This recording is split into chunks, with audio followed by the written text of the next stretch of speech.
we were very lucky that we got into Canada.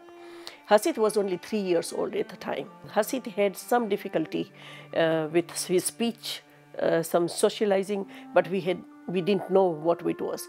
So then we decided to find the placement to get a proper treatment for him. The funding started getting lower and lower instead of higher. Hasit required 2-to-1 staffing. Instead, it went to 1-to-1 staffing. And so Hasit was losing the consistency that he required, lack of the funding and the support. Then, we decided that we rather find a lawyer and go to the court. We could only afford one lawyer, and we had 6 lawyers in front of us. And then they said that, Your Honor, if the family is not to be given the adequate funding that they require to take care of their son, why don't you give us the guardianship to us?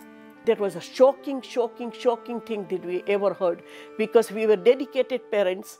We have to spend our most of the life, just taking care of him and giving him such a best care we possible.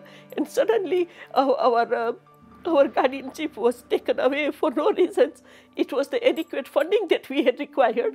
Our son was also suddenly taken away out of our home into the place, a psychiatric hospital where he did not belong. He was left in a small little room, confined, secluded, no access to the toilet, no access to the washroom, nothing.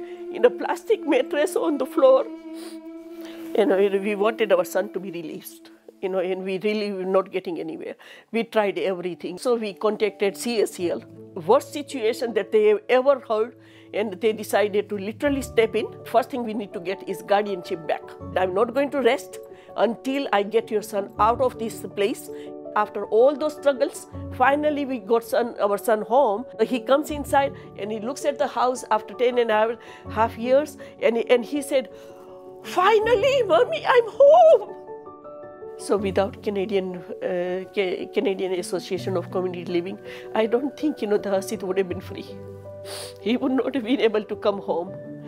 And then after, Hasit started traveling, and then we went to Panama cruise, in Caribbean. And then we went to every hotel, every restaurants, every concerts, every movie theaters, every doctor's office visits. So grateful to CACL. Every night we give him a hug to each other, and he looks at me and he says, "Mommy is right beside me."